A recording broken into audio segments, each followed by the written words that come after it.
Good evening, I'm back. I'm your host, Jack Remington, of the Jack Remington NFL channel. Can only make one video this week. It's going to cover both entries. Didn't do too well last week. 2 wins, 3 losses on both tickets. Lost or survivor by 1 point on the bottom leg. Won the first half easy. You had the Falcons. Needed 1 more point. I was too cheap to do an 8-point teaser. That's on me. One survivor pool. Had Jacksonville in the other. We lost that. But up to week 4, you're allowed to rebuy 1 time on your second ticket, or on either ticket. If you lose them both, then you can only rebuy on 1. So my wife talked me out of the Dallas Cowboys versus the Cardinals on the other ticket, or else I would only be able to buy only 1 ticket. We'd have 1 ticket left with a strike on it. So the strike counts for tiebreakers and stuff like that. We're still alive in Survivor. Had a family emergency. Just heard the news last night. My daughter's really sick. So we might have to take our granddaughter for a while. Not sure yet. My wife's on the way back from LA. I'm off work today. I gave up my other part-time job. Arranged for a 3-day weekend in Long Beach. Go see the Queen Mary. Go see a show. My wife works very hard. She doesn't want to grind her life away working like I do all the time. She's entitled to some weekends off. She's entitled to go live life. So as a family man, I am obligated to take care of that. I was supposed to do the video yesterday, but due to the family emergency, I was not able to do so. So there's 1 video, and I'll make it as quick as possible. So I'm going to get to the picks without further ado. Entry number 1, Atlanta Falcons +3 is who we're taking. They're at London, the London game. They're playing the Jacksonville Jaguars. I forgot who the home team was. I guess Atlanta's been designated a home team. Jacksonville plays and they're going to play. They're going to stay there and play in a couple of weeks. They're going to play Buffalo Bills. So Jacksonville gets a lot of the London games, which is fine. They're both teams coming off a loss, which is important. I'm giving away a tip that I shouldn't give away, but I'll try a team coming off of a loss if they can turn it around after a 1-week failure. Atlanta's failure is that they got away from the run game early in the game against Detroit, but Detroit only scored 20 points on them, so their defense held up. Jacksonville's offense has been sputtering. I just don't. Jacksonville gets in ruts, and I don't know what it is with this team. I don't know what it is with the coach, Doug Peterson. He won the Super Bowl in the second year with the Philadelphia Eagles, beat my Tom Brady with Nick Foles.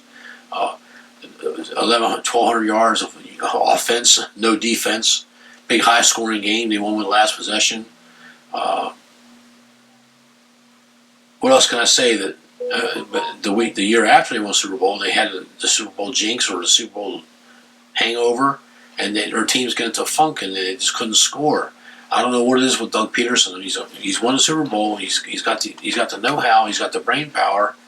There's something wrong with the Jacksonville right now, and I'm catching the Falcons and wanting to prove something. They got away from their running game, which there's 2 teams in the NFL that use the pass to set up the run, and that's the Atlanta Falcons and Chicago Bears. Well, we know how I feel about the Chicago Bears, but the Falcons got some promise. The Falcons are on the way up.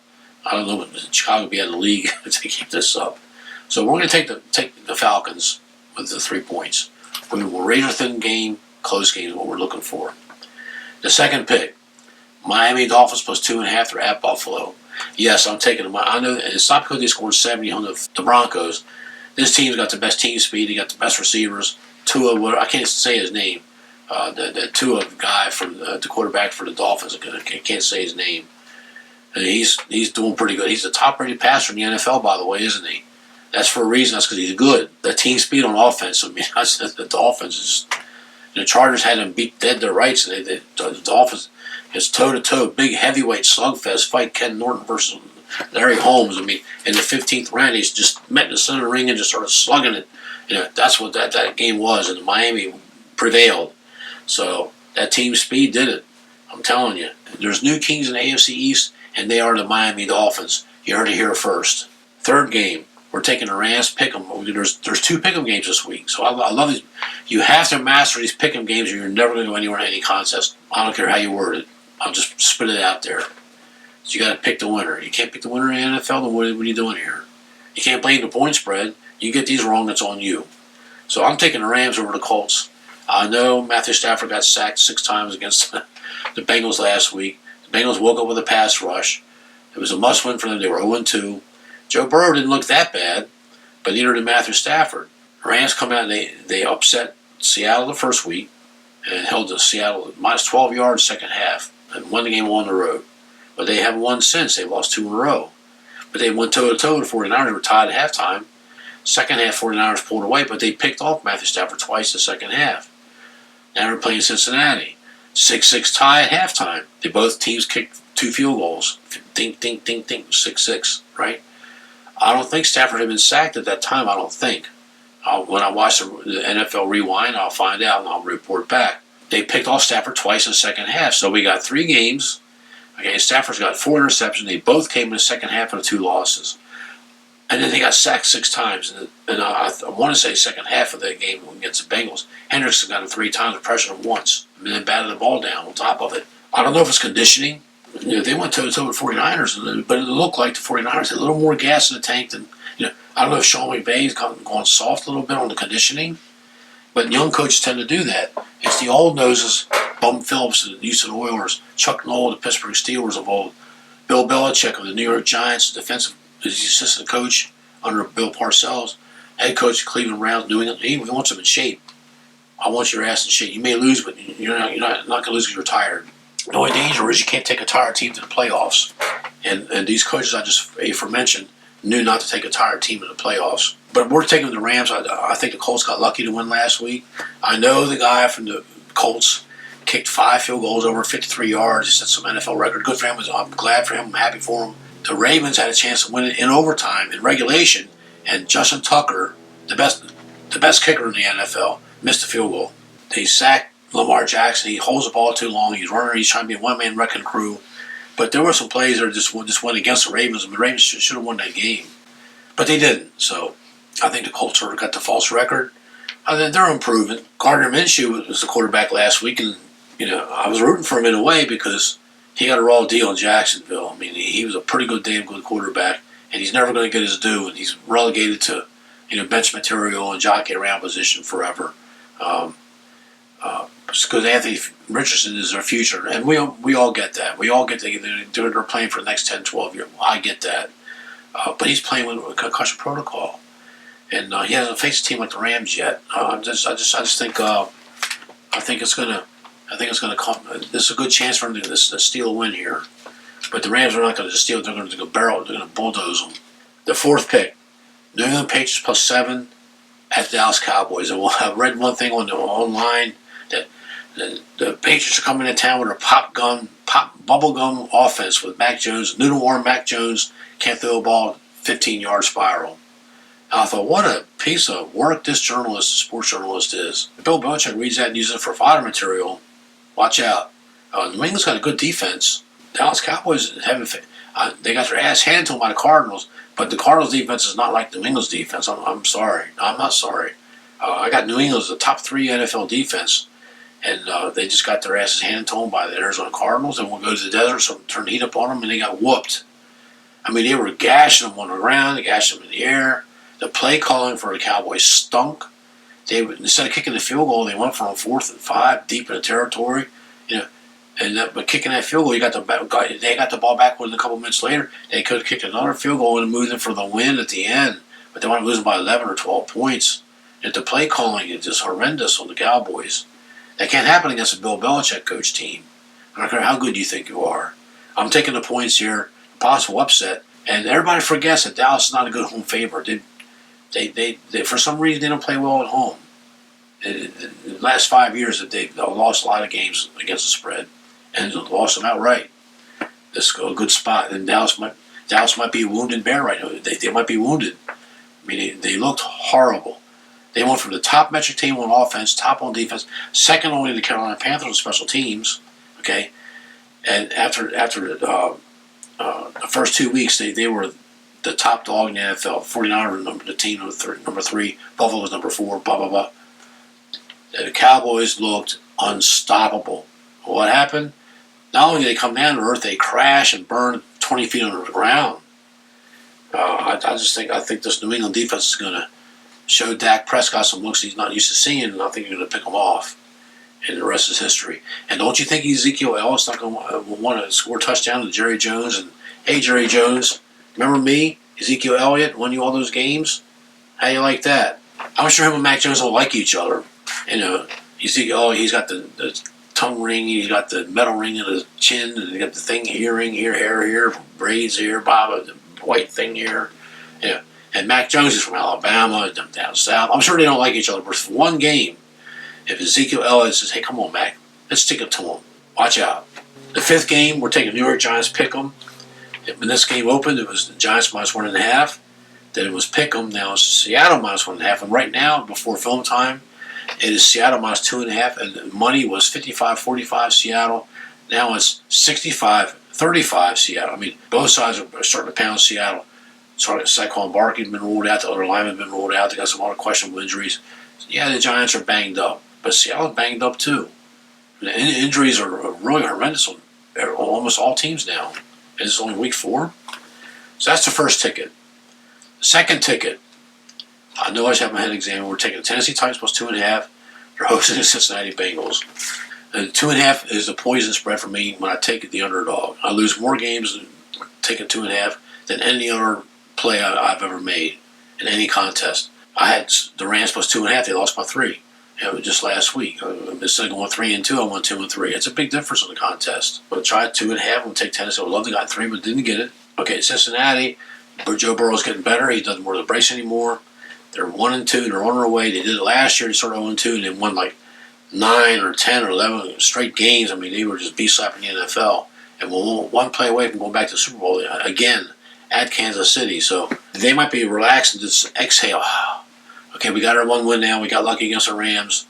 We got Tennessee. Tennessee's lost their last 9 out of 10 regular season home games. We beat them a couple years ago, no problem. Beat them in the playoffs last year, no problem. Or beat them in the playoffs the year before, no problem. Derrick Henry's playing hurt, no problem.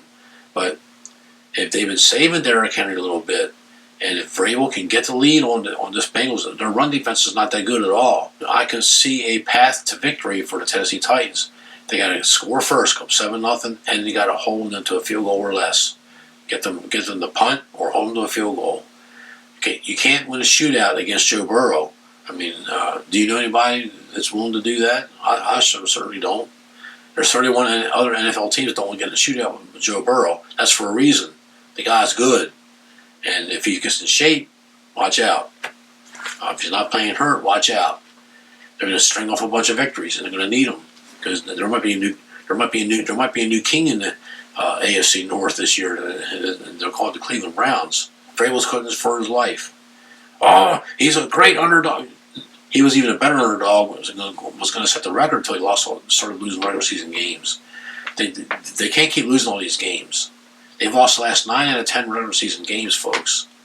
Tennessee might be broken. They might be on the way out. So that's and Cincinnati might be on the way up. I get all that. This line's only 2.5. Does it smell a little fishy to you? Does it smell like there's going to be a reversal here? Well, anyway, we're taking the Titans 2.5. Let it be what it may. Second pick, we're taking the Denver Broncos -3. They're at Chicago Bears. The PFF site starts this video off this week with Justin Fields at the podium for the Chicago Bears. And the reporter's trying to be nice to him. They're trying to generate a good interview, a good video, a watchable video. Mr. Fields, is there anything you can think of that might help? You could say to yourself and your players and your coaches to turn this thing around? No, nothing.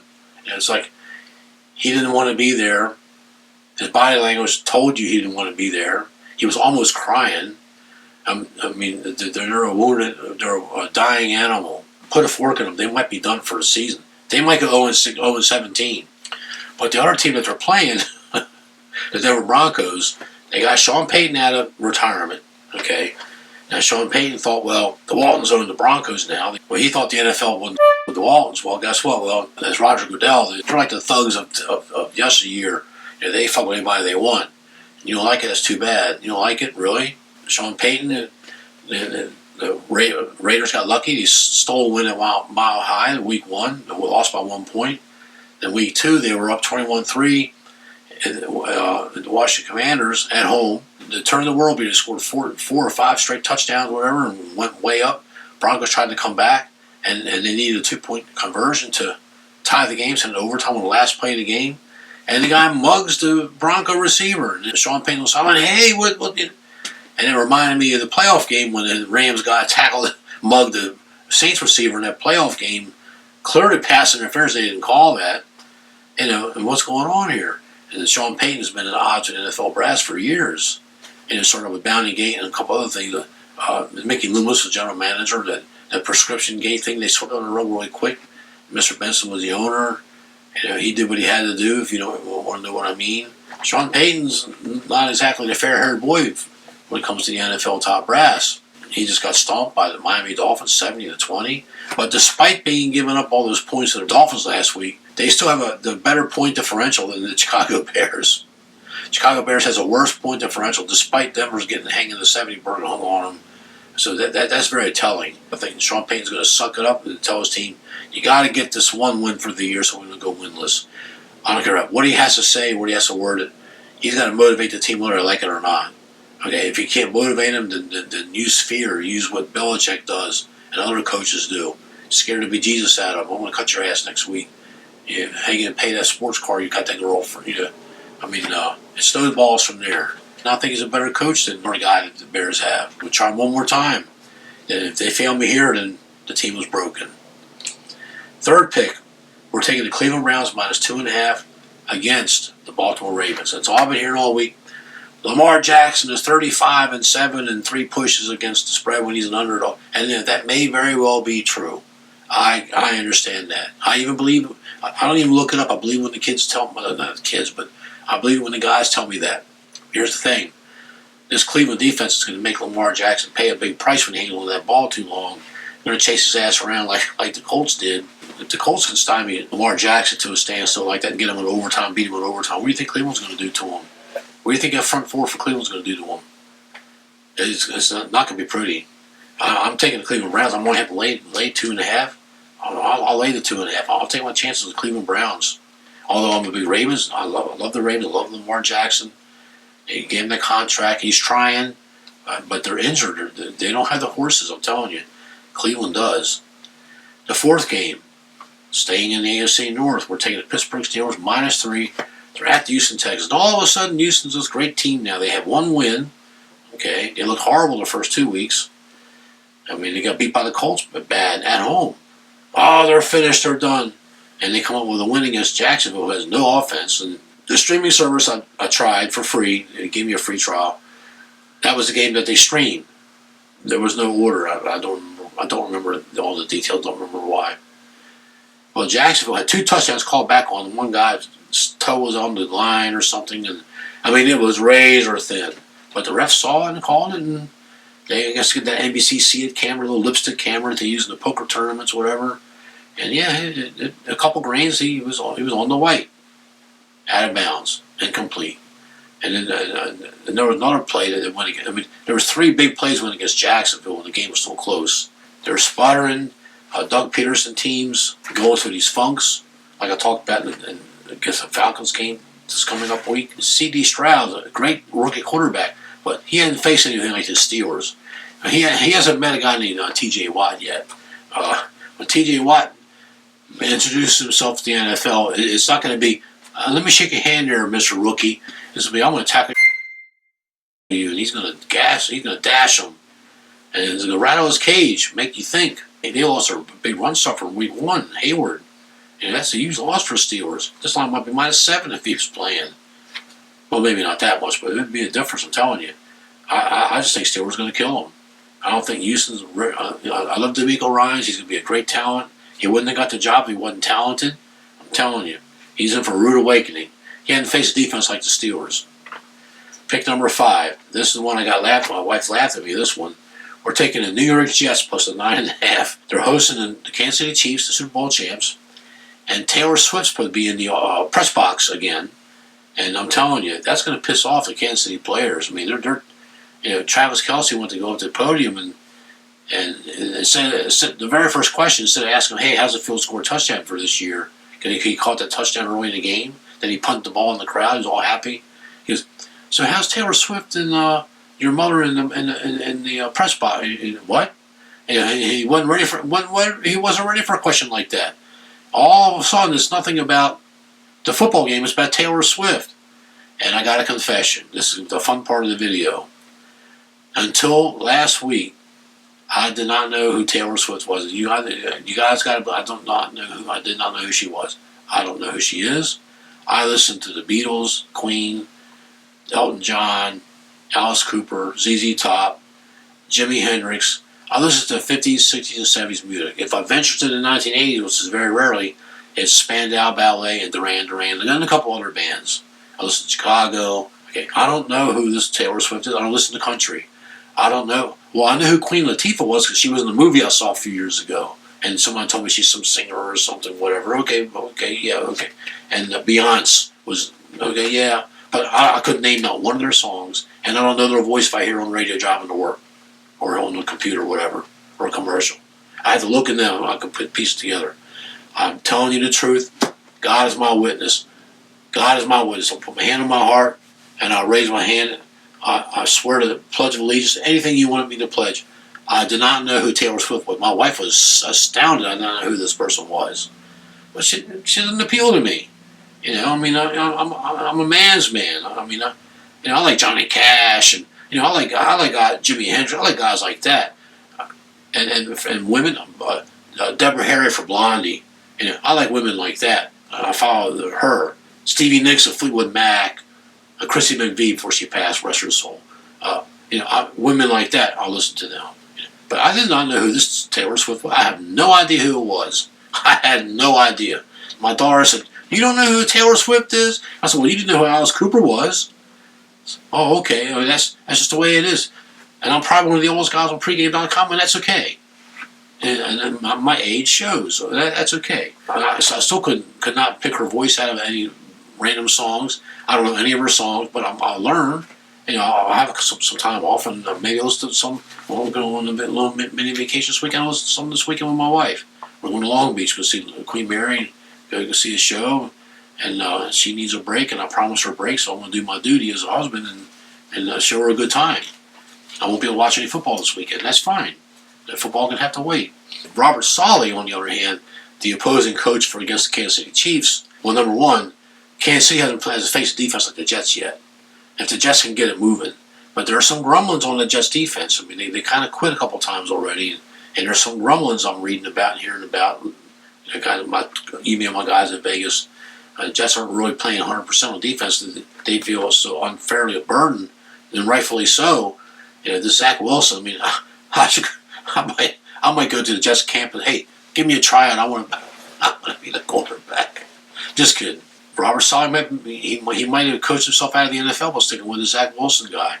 I know they signed the Trevor Siemian guy. He was on the Super Bowl team with the Broncos when Peyton Manning won, wasn't he? So anyway, this Zach Taylor's founders against this reborn Kansas City defense, which has improved drastically. I think you'll see Siemian, and Siemian knows how to play the Chiefs. He had played 3 times a year, twice the regular season and the playoffs. I mean.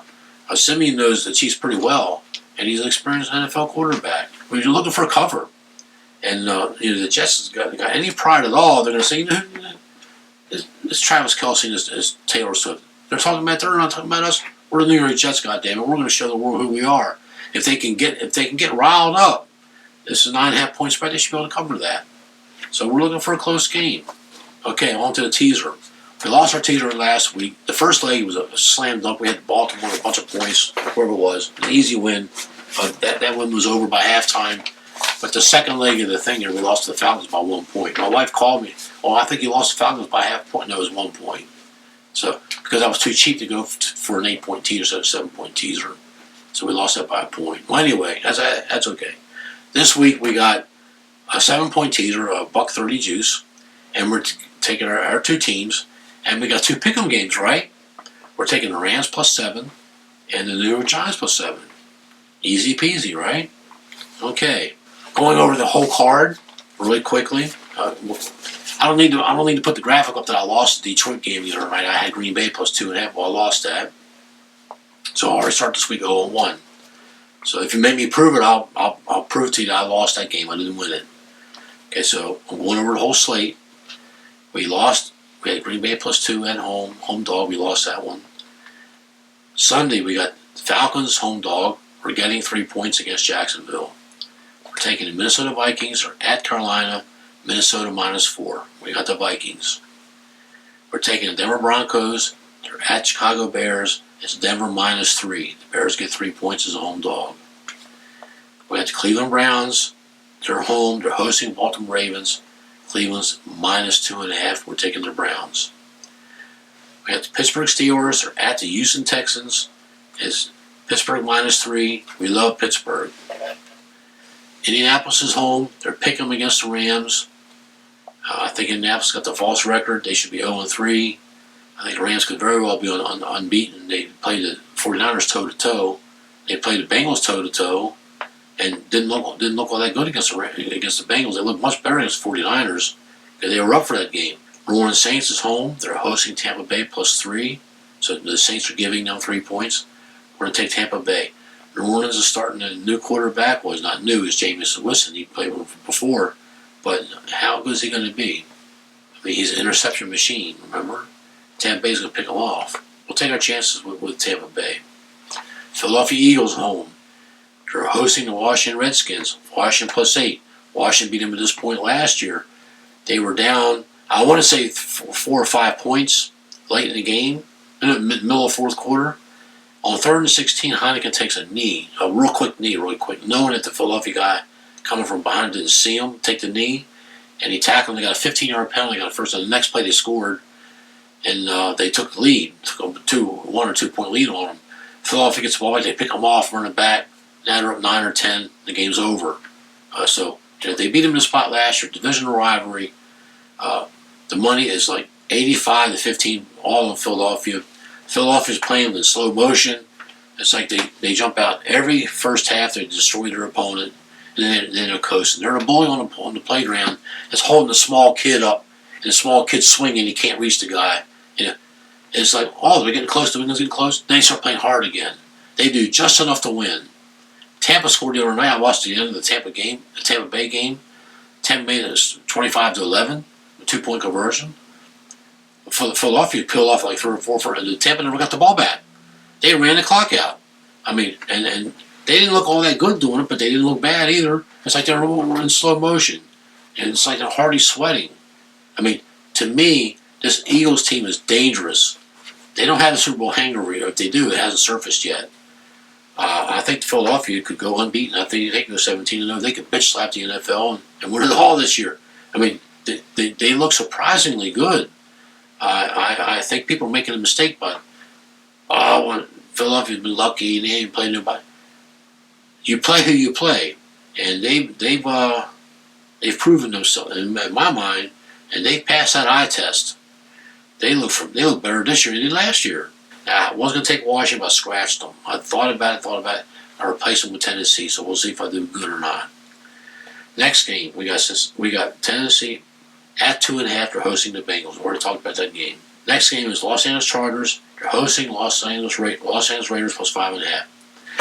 And we're taking the Raiders in the 5.5 because Chargers have a horrible defense. Division rivalry. They play close games anyway.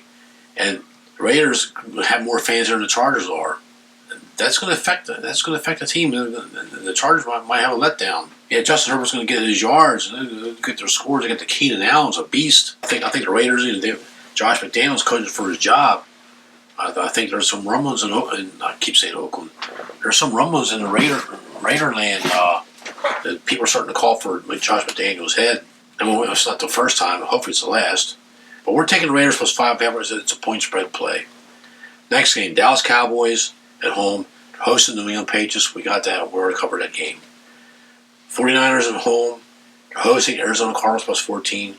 I should have my head examined. I'm taking the 49ers. I'm banking on them covering that 14. Kansas City at the Jets. We covered that game. And the New York Giants are home against the Seattle Pick'em. I believe we covered that game too. Okay. Two-team team. Survivor. We're taking the San Francisco 49ers on the first pool and the Minnesota Vikings on the second pool. That's our Survivor picks. Now, I'm going to close this video out. I've been getting a lot of emails, a lot of questions. Even my wife asked me, said, why would he even think about going for 4th and 1? It was on 24-yard line with a little bit of time left and give Minnesota the ball back, possibly give the Minnesota Vikings the ball back on that 24-yard line. Why not send out your punt unit team and punt it away? Well, they could block the punt, number one. Number two, they could run it back. Minnesota's got decent special teams, and Chargers don't. Number 3, they make this first down and the game's over, and then just kneel a few more times and the game's over. If you watch the instant replay, if anybody's got NFL Rewind, anybody's got some highlights anywhere, they were that close to getting that first. They had to go upstairs for a booth review for that run. I mean, and when I first saw it, I thought, no, I don't think he made it. But when they showed it again, it was really, really close. He makes that first down, game's over. So, and he knows his defense is bad. He has to make a decision based on the information that he has. He made a percentage play. It was more probable for him to make that first down than it was than to punt the ball away and have either block it or run it back and get good position and score with a few seconds left. You got to remember, Minnesota's really good at one thing. Kirk Cousins, an awesome passer, and they got that Jefferson guy on fourth and short earlier in the game. I believe it was their first touchdown. The Chargers stacked the box, and what's his cousin do? Zing over there, throws it over the entire covers. Easy touchdown. And that was a fourth down play. I mean, when it works, you're a hero. When it doesn't work, you're a bum.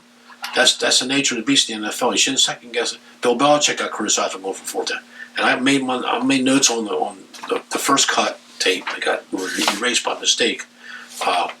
Nick Saban coached the NFL for a few years before he went back to college, before he went back to Alabama Tide. He went for it on fourth, and one was way early in deep in his own territory. But with 4 minutes left in the game, they punt the ball, they don't get the ball back. Well, they made it, and they won the game. So I looked that up I'll put that up. And I didn't have time yesterday. Don't have time to do it today. And Chuck Noll of the Pittsburgh Steelers, they're playing Dallas Cowboys in the Super Bowl. Dallas scores, makes it 14-10. They get a little close. Dallas got the ball back. They stopped them. So they put the ball, and Steelers go ahead 21-10. Dallas got the ball back and went right down the field, scored, made 21-17. Dallas had scored. They tried the onside kick, didn't get it. Was gives Chuck Noll the ball around midfield, right? And on 4th and 9, instead of setting up the punt team with 50 seconds left, they went for it on 4th and 9. They got 7 yards on the sweep. They ran one of the receivers, Stallworth, on a sweep, and it got 7. Almost got the first down. I mean, Dallas made a heads-up play to stop that. But then Dallas got the ball back with 44 seconds. They just couldn't score. They sacked Roger Staubach. So anyway, and they had no more timeouts. So, and no one criticized Chuck Noll for going for a 4th and 9 like that. Instead of getting his punt blocked or run it back, Golden Richards was one of the best punt return guys. Him and Billy White Shoes Johnson dominated the special teams during those years. I know I'm going back deep, but several times coaches got to make a tough choice. I'm sure Coach Staley for the Chargers, and I'm no Staley fan, I'm no Chargers fan. And went through his mind, well, if I mess up here, man, my job is gone. The gamble paid off. He made the high percentage play. I got him 65-35 with his percentage in his favor making that call.